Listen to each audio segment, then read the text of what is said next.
Chapter 7, May 18, 2220, 11:07 a.m. I felt like crying more than anything. It's like the more I tried to fit in, the more people guessed that I didn't belong there. Still, I had a job to do, and no matter what crossed my path, I had to accomplish it. One of my greatest strengths and weaknesses all at once is how stubborn I am. Once I start something, there is virtually no way to stop me from finishing it. I'm like a leech that sticks to your skin, never letting go. I am the definition of obstinate. After a while of running, I finally stopped from pure exhaustion and realized that I had no idea where I was in Arcadia.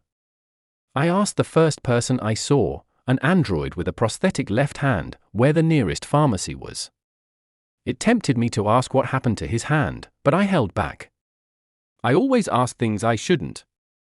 I asked this Vietnam vet what happened to his legs, and he nearly had a mental breakdown telling me how he stepped on a Viet Cong mine.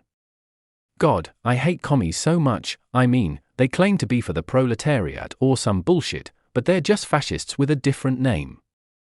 There's one called H&W around a mile to the west. If you would like, I could have a guide lead you there, he said, moving the fingers on his artificial hand up and down slowly as if trying to awaken them.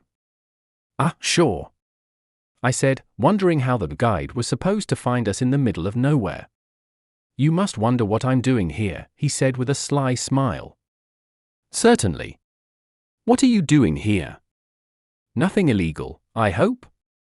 I asked curiously. It is just a little illegal.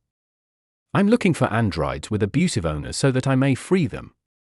Every once in a while, our code malfunctions and allows us to have a full range of emotions, not unlike a human.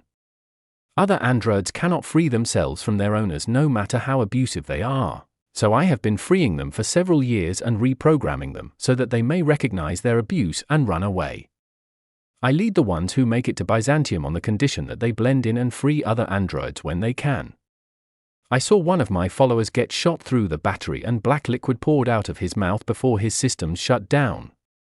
His name was Caleb, he said with a look of agony in his eyes. I'm sorry about Caleb, how do you not get caught? I asked curiously. I pose as a human who checks androids for errors, so no one gets suspicious of me. As for my hand, it resulted from a circular saw attack I suffered 2 weeks ago. I still haven't gotten used to it, so it's still awkward to use, but I'm getting better at it. Don't worry, it didn't hurt in the slightest. I don't even have pain receptors, he said with a chuckle before stretching his back. It was terrifying how human they acted. That's amazing of you, but why did you, of all people, trust me with such important information? How do you know I'm not a bounty hunter? How do you know I won't blast you to pieces? I asked, tilting my head out of curiosity.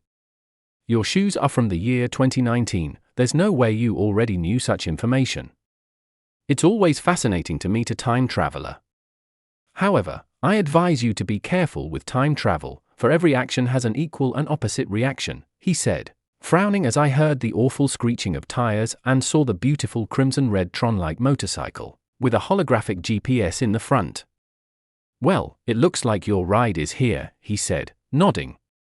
Wait, before we part, there is an android I would like for you to free, I nearly pleaded. Oh, yes? And who would that be? He asked excitedly.